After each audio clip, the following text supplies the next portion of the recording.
अब संसार में धर्म के लिए कोई जगह नहीं बची है। पाप अपनी चरम सीमा पर है।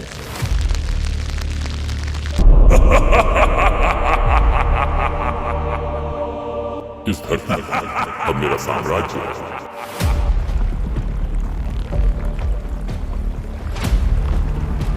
धरती माँ रो रही है, अपने बच्चों के पापों से व्याकुल।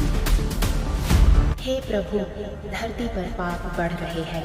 मैं इस बोझ को और नहीं सह सकती।